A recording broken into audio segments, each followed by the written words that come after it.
Toda vez que eu sou chamado para fazer uso da palavra, eu noto que vocês já estão cansados de esperar.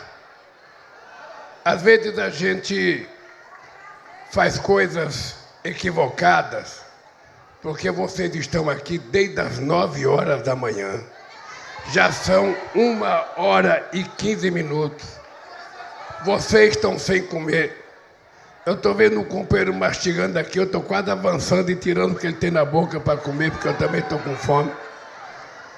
E eu tenho dito, vai terminar o mandato, eu não vou conseguir cumprir, que a gente vai ter que se educar para poder fazer ato público com o povo.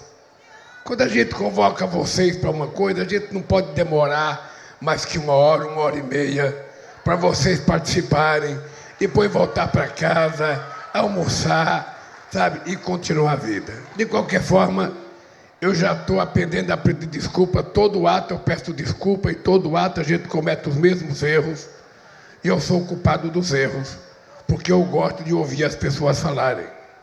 Quando você vem num ato como esse, um ato que envolve muitos interesses da sociedade e que envolve muitos entes federados, governo municipal, governo estadual e governo federal, é preciso que a gente ouça as pessoas, porque as pessoas falando, as pessoas estão assumindo compromisso com aquilo que está acontecendo no evento.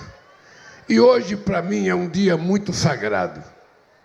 É muito sagrado porque nós estamos fazendo uma devolução de títulos de terra para o povo do estado do Tocantins e para o povo das cidades do estado de Tocantins.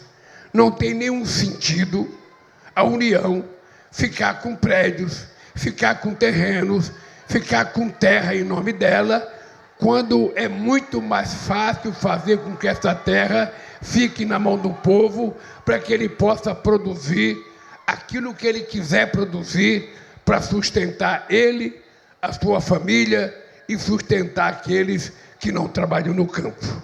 O que nós estamos fazendo hoje é um gesto de civilidade.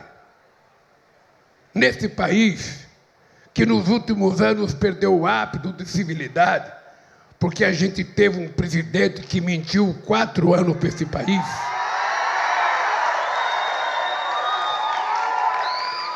E eu, em todo lugar que eu vou, eu desafio alguém, mesmo aqueles que votaram nele, a mostrar uma única casa feita por ele no Tocantins, uma única estrada feita por ele no Tocantins, ou uma única escola feita no Tocantins. Aliás, eu quase sou obrigado a perguntar se tem alguma creche feita por ele. Porque ele não fazia nada a não ser mentir, a não ser fazer provocação. Pois bem, quando nós chegamos na presidência da República, esse país estava desmontado, governador. Eu encontrei mais de 3.000 creches que tinham sido começadas no governo da Dilma e que estavam paralisadas. Eu encontrei 87.000 casas do Minha Casa Minha Vida que começaram a ser construídas em 2013 e 2014 e estavam paralisadas. E eu fico pensando, um cara que é eleito encontra uma casa sendo construída para o povo pobre e ele não tem coragem de acabar aquela casa, eu fico me perguntando, para que presta esse presidente? Para que presta? Bem, nós passamos 2 anos arrumando a casa. Quando eu falo arrumando a casa, vocês sabem o que é a gente mudar para uma casa alugada. Quando a gente chega, a gente tem que lavar, a gente tem que pintar, tem que ver telha quebrada, tem que ver esgoto quebrado, tem que ver se está funcionando. É assim que a gente faz. E nós, então, passamos 2 anos, governador, 2 anos, fazendo reparo na desgraceira que foi feito. Inclusive, governador, na economia, para tentar ganhar as eleições, foram um gasto equivalente a 300 bilhões de reais nesse país para ver se ganhava as eleições.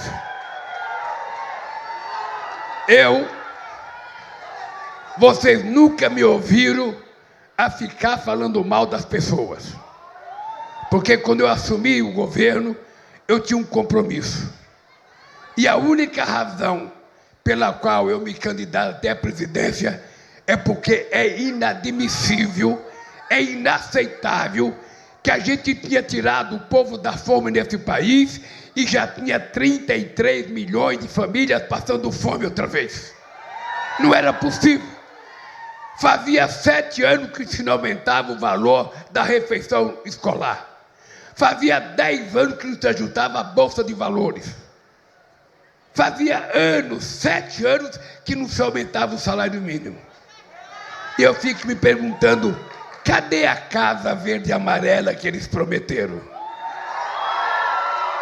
Cadê a carteira de trabalho verde e amarela? O trabalhador não quer saber qual é a cor da carteira, ele quer trabalho. Ela pode ser preta, branca, amarela, vermelha, azul, o cara quer trabalho. E hoje tem mais. Muitos trabalhadores e muitas trabalhadoras não querem mais nem trabalhar com carteira assinada, querem trabalhar por conta própria, querem ser empreendedores. Não é isso? Querem ser empreendedores, porque o cara quer ter mais liberdade, o cara quer ser dono do seu nariz, o cara não quer entrar numa fábrica às 7 horas da manhã, sair às 5 horas da tarde, chegar em casa às 7 horas da noite. Não. O cara quer ter tempo de fazer as coisas do jeito dele. E o que o governo tem que fazer? Apoiar. Quem quer trabalhar com carteira assinada, vai ter carteira assinada. Quem quer trabalhar por conta própria, vai ter crédito do governo para poder fazer o seu negócio. É esse país que nós estamos tentando construir para ver se um dia a gente se transforma num país de um povo de classe média. Um povo que mora, um povo que trabalha, um povo que estuda, um povo que come, um povo que tem acesso à cultura e um povo que faz aquilo que ele quiser, inclusive viajar dentro do Brasil ou para fora do Brasil. É assim que a gente quer esse país.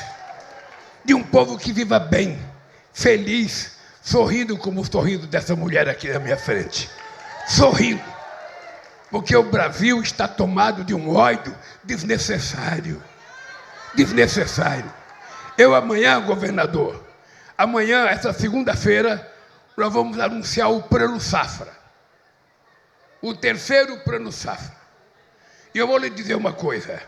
É o terceiro maior Plano Safra da história. O primeiro em 2023, o segundo em 2024, esse agora. 3 anos seguidos. A gente está anunciando os maiores planos safra da história para o agronegócio e para a agricultura familiar. E eu não vou perguntar para quem que o fazendeiro votou. Não me interessa. Eu não quero saber se ele é um fazendeiro que faz pix para ajudar o Bolsonaro na vagabundagem dele. Eu não quero saber. O que eu quero saber é que se ele está produzindo para esse país e o país está ganhando com isso, ele vai ter o que merece.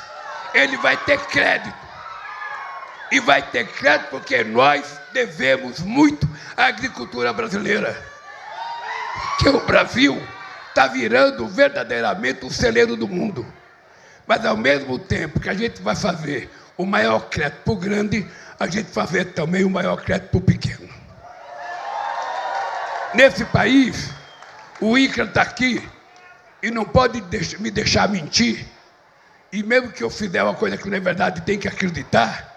É o seguinte, o Brasil tem mais ou menos uns 5 milhões de pequenas propriedades, de propriedades rurais. Dessas propriedades, tem mais de 4 milhões e meio de propriedades até 100 hectares. 85% das propriedades são até 100 hectares. Portanto, são pequenos e médios produtores. E são essa gente que coloca comida na nossa boca. São essa gente que produz comida de verdade, para alimentar a gente, para fazer merenda escolar e para sustentar, inclusive, os grandes fazendeiros. Porque o cara que tem uma grande fazenda de soja, ele não cria uma galinha caipira, porque não é rentável, mas ele vai comprar do pequeno produtor. O cidadão que tem 10 mil hectares de soja ou de milho, ele não vai criar um porquinho para ele comer. Ele vai comprar do vizinho dele, que é um pequeno produtor. E é por isso que a gente precisa ajudar o pequeno produtor a ter uma produção cada vez melhor. É por isso que nós criamos o programa Mais Alimento. É por isso que a gente vai continuar fazendo reforma agrária nesse país.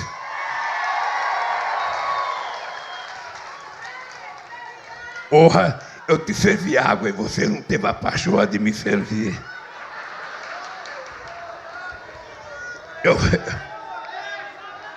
Eu fui tão elegante com ela, não fui? Oh. Então, gente, esse país vive um dos seus melhores momentos. Dizem que eu tenho sorte. E eu sempre falo que eu tenho muita sorte. Deus foi muito generoso comigo e é muito generoso comigo. Eu nasci, governador, numa região onde muitas crianças não conseguem chegar a 5 anos de idade porque morrem de fome. E a minha mãe, com 8 filhos, deixou a cidade que eu nasci, em Pernambuco, em 1972, e veio para São Paulo atrás do seu marido, que tinha vindo em 1945, e deixou a minha mãe buchuda do Lulinha. Tá? Meu pai só foi me ver com 5 anos de idade. Aí, quando eu tinha 7 anos, minha mãe foi para São Paulo. Qual foi a surpresa? Quando ela chegou, meu pai já tinha outra família. Você pensa que a minha mãe ficou chorando? Você pensa que a minha mãe ficou resmungando? A minha mãe, analfabeta, com 8 filhos, teve a coragem de mandar meu pai para o lugar que ele merece, e foi cuidar dos 8 filhos e criou os 8 filhos sem ficar mendigando o prato de comida. É por isso que eu sou assim, porque eu devo à minha mãe a minha educação. O meu caráter é da minha mãe. A minha generosidade é da minha mãe. A minha compreensão do mundo é da minha mãe. E é por isso que eu gosto de vocês. Porque eu não sou o presidente dos pobres. Eu não sou o presidente das mulheres, não. Eu sou vocês na presidência da República. Porque um cara que não morreu de fome até 5 anos de idade, um cara que não conseguiu entrar numa universidade, não tem um diploma universitário. Eu fui o primeiro filho da minha mãe a ter um curso primário. Eu fui o primeiro filho da minha mãe a aprender uma profissão. Eu fui o primeiro filho da minha mãe a ter um televisor. Eu fui o primeiro filho da minha mãe a ter uma geladeira. Eu fui o primeiro filho da minha mãe a ganhar mais que o salário mínimo. Eu fui o único a virar dirigente sindical e o único a ser presidente da República pela 3ª vez nesse país. Então, não pensem que eu não sei o que aconteceu comigo. Não pensem que eu sei o que aconteceu comigo. Eu não estou aqui por mérito meu. Eu estou aqui pela vontade de Deus e pela coragem de vocês que tiveram coragem de acreditar de que era possível provar que um operário metalúrgico tinha mais competência de cuidar de vocês do que a elite brasileira que durante 500 anos não cuidou de vocês. Quando eu falo assim, eu gosto de falar a verdade, porque aqui tem professores, aqui tem jornalista, que depois pode me desmentir se eu estiver falando mentira. Vocês sabem que a América do Norte, A América Espanhola foi descoberta em 1498 por Cristóvão Colombo. Essa história todo mundo conhece. Cristóvão Colombo chegou em Santo Domingo, na República Dominicana. Eu tive o prazer de conhecer Santo Domingo e eu vi o navio com que Colombo chegou lá. Professora Dorinha, Colombo chegou lá em 1492. Em 1532 já tinha a primeira universidade em Santo Domingo. 40 anos depois da descoberta, já tinha uma faculdade, uma universidade. Aqui no Brasil, nós fomos descobertos coisa nenhuma, invadiram a terra dos indígenas em 1500. E sabe quando é que a gente foi ter a primeira universidade brasileira? Em 1920. 420 anos depois. Por que isso aconteceu?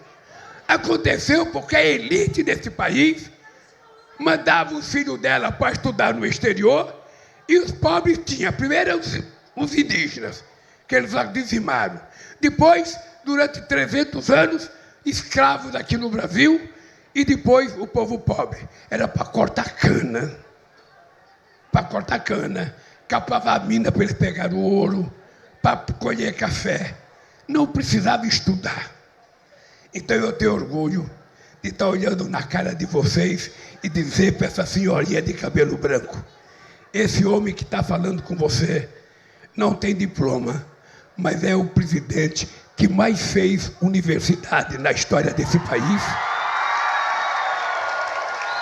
É o presidente que mais fez institutos federais na história desse país. E é o presidente que mais colocou gente para estudar nesse país. Nós agora vamos trabalhar para que a gente faça escola de tempo integral no Brasil inteiro. Nós criamos o pé de meia para não deixar que meninas e meninos de 15 ou 16 anos desistissem da escola para ajudar no orçamento da casa. O governo vai cuidar para que o nosso jovem estude, para que ele possa estudar e se formar. Porque a gente não tem nada contra pedreiro, contra ajudante de pedreiro, mas a gente não quer ser só pedreiro, ajudante, a gente quer ser engenheiro, a gente quer ser médico, a gente quer ser, sabe, aquilo que a gente quiser. E é por isso que eu estou aqui, governador. Estou aqui por respeito a esse povo. Eu nunca, governador, nunca perguntei para um governador em quem você votou ou não votou. Mas você disse agora há pouco que um dia você já votou em mim. E eu preciso lhe dizer que o bom filho a casa retorna. É importante lhe dizer. Então,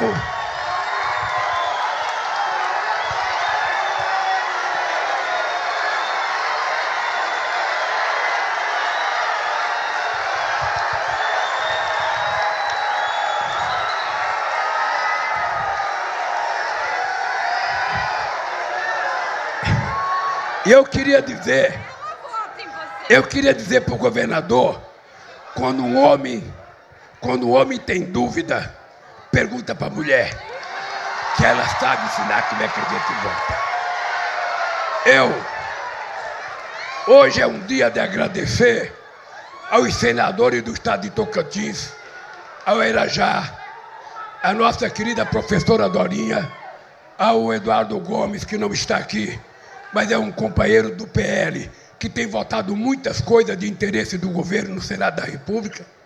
É dia de agradecer aos deputados federais, que independentemente do partido que estão, têm ajudado a gente a aprovar as coisas naquele Congresso Nacional.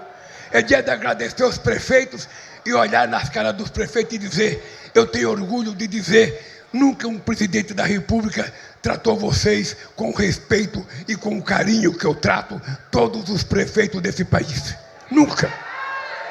E eu trato os prefeitos bem porque é na cidade que se cuida da escola, é na cidade que se cuida da água, é na cidade que se cuida do transporte, é na cidade que se cuida da saúde.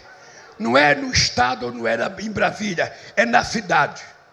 Então, prefeito, pode ficar tranquilo, que enquanto eu for presidente da República, não haverá nunca um cachorro policial mordendo a bunda de vocês em Brasília. Haverá sempre um presidente e um governo de braços abertos para recebê-los, ouvir o que vocês têm. É por isso que na Caixa Econômica, em cada superintendência da Caixa Econômica, tem uma sala para os prefeitos. É por isso que na Casa Civil da Presidência da República tem uma casa para atender prefeito, porque a gente não quer que prefeito fique perambulando ou fazendo coisa errada em Brasília. A gente quer que ele vá para Brasília e seja atendido naquilo que a gente precisa atender. É por isso que eu trato bem o governador. Nunca destratei um governador, mesmo aqueles que eu sei que não gostam de mim. Até porque eu nunca pedi para gostar, não vou casar com ele, então não precisa. A única coisa que eu quero é que a gente tenha uma relação de respeito. É a única coisa que eu quero.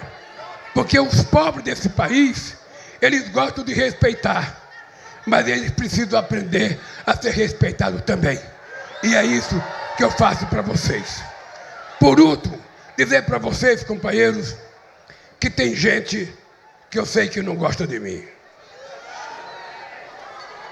Tem gente que eu sei que não gosta de mim.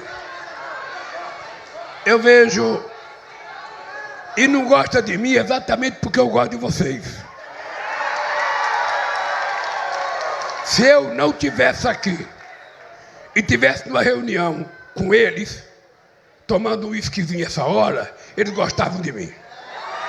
Se eu, todo dia 23 de dezembro, ao invés de tomar café com os moradores de rua de São Paulo, eu fosse jogar golfe com eles, eles gostavam de mim. Mas é importante eles saberem que eu governo esse país para todo mundo. Mas eu tenho um lado, e o meu lado é o povo trabalhador desse país. O meu lado são os professores desse país. O meu lado é a classe média baixa desse país, que é quem paga imposto de renda desse país. É por isso que eles não gostam, porque nós mandamos um projeto de lei para o Congresso Nacional, isentando todas as pessoas que ganham até R$5.000 de pagar imposto de renda. E decidimos que quem ganha acima de 1 milhão por ano, presta atenção, quem ganha acima de 1 milhão por ano vai pagar um pouquinho. Eles não querem. Eles não querem pagar. Porque quem paga imposto nesse país é quem trabalha e recebe contra-cheque no final do mês, que é descontado na fonte. Nós agora fizemos uma outra coisa importante. Uma outra coisa muito importante que nós fizemos agora. Nós descobrimos que todo mundo fala não, porque gasta muito dinheiro com Bolsa Família, gasta muito dinheiro não sei das contas. Nós vamos acabar com o Vale Gás, viu, Irajá? Nós vamos acabar com o Vale Gás. Eu vou dizer por quê. Porque nós vamos dar gás de graça para as pessoas pobres desse país. O botijão de 13 quilos de gás que vocês compram sai na Petrobras a R$37. Quanto é que ele chega aqui, governador? 130?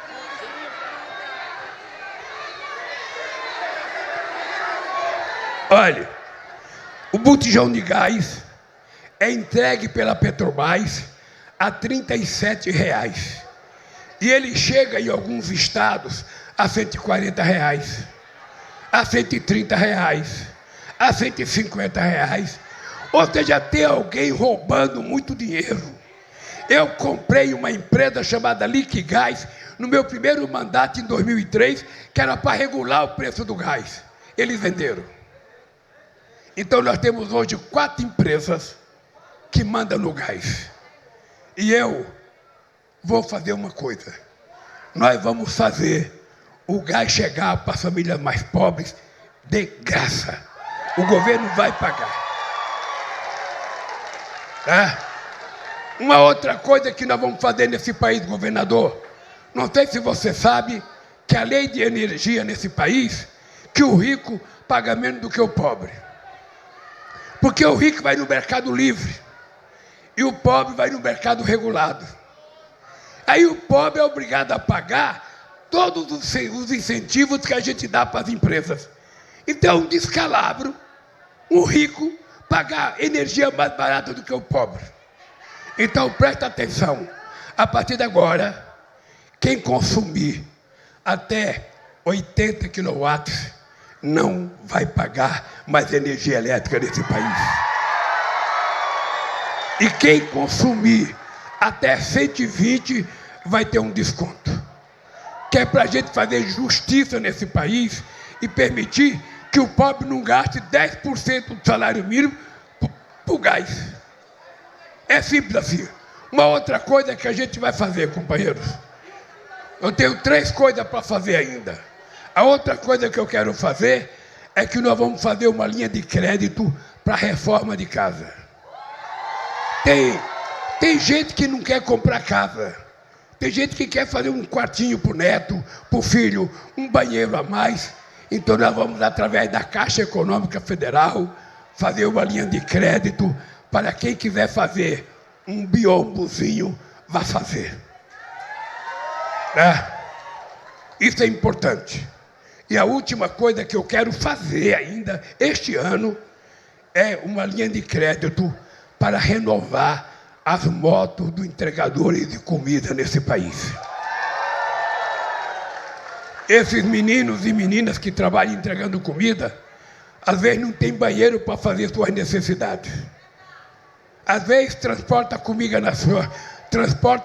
na costa, cheirando o cheiro da comida, sem ter dinheiro para comer. Então nós precisamos cuidar dessa gente. Essa gente são brasileiros. Essa gente ama a bandeira verde e amarela. Essa gente ama o hino nacional. Essa gente ama a pátria que eles moram. Não são os mentirosos que ficam tagarelando na televisão e enganando o povo. Por isso, companheiros e companheiras, eu vim aqui hoje para dizer para vocês, nunca mais,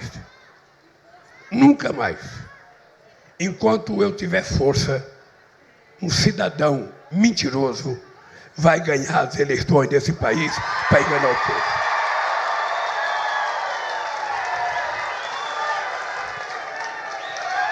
Eu tenho 79 anos de idade. Eu tenho falado com Deus. E eu quero viver até 120 anos. Quero viver. Primeiro, porque eu estou com muita saúde. Segundo, eu digo para a Janja, eu estou melhor agora com 80 do que quando eu tinha 50. Eu acho que eu estou tomando água, encontrei o elixir da juventude. Eu acho. Porque é o seguinte, quem quiser nos vencer, vai ter que andar esse país disputando com a gente nas ruas desse país. Vai ter que assumir compromisso com vocês. Vai ter que dizer por que o povo brasileiro, a economia só cresce quando o Lula chega na presidência. O salário mínimo só cresce quando o Lula chega na presidência. O emprego só cresce quando o Lula chega na presidência. O pequeno produtor só melhora quando o Lula chega. O PAA só melhora quando eu chego. A cultura só melhora quando eu chego. Sabe por quê? Porque eu tenho uma coisa que eles não têm. Eu tenho uma coisa chamada caráter e vergonha na cara e compromisso com o povo brasileiro. E é isso. E aí, se vocês precisam ajudar a derrotar as mentiras, vocês todo dia recebem 1 milhão de mentiras no celular de vocês. As maiores cretinices do mundo. Inclusive com políticas de ofensas às mulheres. Em política estimulando o ódio entre crianças. Levando criança à morte. Falando de preconceito contra pessoas com deficiência, com pessoas doentes. Isso não é possível, esse país não vai para lugar nenhum do mundo. E eu fico muito, mas muito puto da vida. O mundo está precisando de paz. Nós temos 733 milhões de seres humanos passando fome no mundo. E os países ricos, o ano passado, gastaram 2 trilhões e 700 bilhões de dólares em armas. Não gastaram um tostão com comida. Eu fico perguntando se essa gente não tem capacidade de se indignar com a pobreza no mundo, com a miséria. Ontem eu fui em São Paulo visitar a favela do Moinho, a cidade mais rica do país. Eu fui ver como é que o povo é tratado. Eu fui ver como o povo é tratado pela polícia.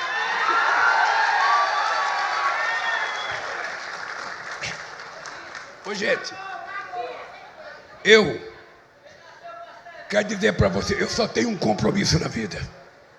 Eu fui dirigente sindical e o Paulo Mourão sabe, os nossos companheiros sabem, que eu fui um bom dirigente sindical nesse país. E toda vez que eu ia na porta de fábrica, eu dizia, a única coisa que eu tenho medo é mentir para os trabalhadores. E quero dizer para vocês, a única coisa que eu peço a Deus, que não permita fazer nunca, é dizer alguma inverdade para vocês.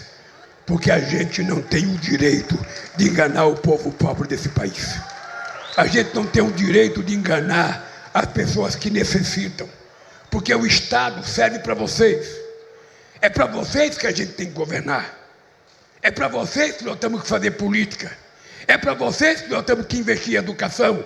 Eu quero que o filho de uma mulher pobre, a neta da dona Raimundinha, que é madeira de coco de Babaçu, faça a mesma universidade que faz o filho do cara que era dono da fazenda, que ela catava os cocos. Eu não quero tirar nada de ninguém. Não quero tirar nada de ninguém. Mas eu quero que o filho das pessoas pobres tenha o direito de disputar a mesma vaga na universidade que o filho do rico. Porque muita gente pensa que nós gostamos de coisa ruim. Tem gente que acha que a gente gosta de comer comida de segunda. Tem gente que acha que a gente só gosta de comer ovo. Tem gente que acha que a gente só gosta de comer as coisas compradas no fim da feira. Tem gente que acha que a gente gosta de se vestir mal. Aqui para eles, a gente gosta de coisa boa. A gente quer ganhar bem. A gente quer estudar bem. A gente quer morar bem. A gente quer construir a nossa família com dignidade, com respeito. Nós vamos ter que ter uma política especial para cuidar dos autistas desse país. Nós vamos ter que ter uma política especial, porque é uma coisa que está acontecendo e afetando muitas crianças nesse país. E eu quero dizer para vocês o seguinte, quando terminar o meu mandato, eu quero poder andar na rua, de cabeça erguida, e dizer para cada homem e para cada mulher, eu sei que eu não fiz tudo o que vocês queriam, mas podem ter certeza que eu fiz tudo que eu sabia e que eu podia fazer. Muito obrigado, gente. Que Deus abençoe vocês e que a gente continue. Eu vou descer aí para cumprimentar vocês. Não deixa pro Paulo. Não deixa pro Paulo Vieira. Ô, gente, a gente já está me lembrando. Mandar um abraço para o nosso amigo Paulo Vieira, o nosso querido artista, sabe, que é daqui do estado de Tocantins, que tinha aquele programa, espera aí que eu vou, agora como que é o nome do programa? É, o Pablo e Luizão. Sabe? Então o Paulo Vieira é grande amigo nosso, ele é aqui do Tocantins, então é uma figura que ganhou meu respeito e minha admiração. Paulinho, se você for ouvir aqui, um beijo no coração, querido. E o povo está mandando um beijo para você também, Paulinho. Gente, eu vou descer aí para cumprimentar vocês, mas eu não queria que viesse tumulto na frente, porque tem muita senhora de idade aqui na frente, eu não quero que vocês apertem essas pessoas. Fica onde estão, que eu vou cumprimentar quem está aqui na frente.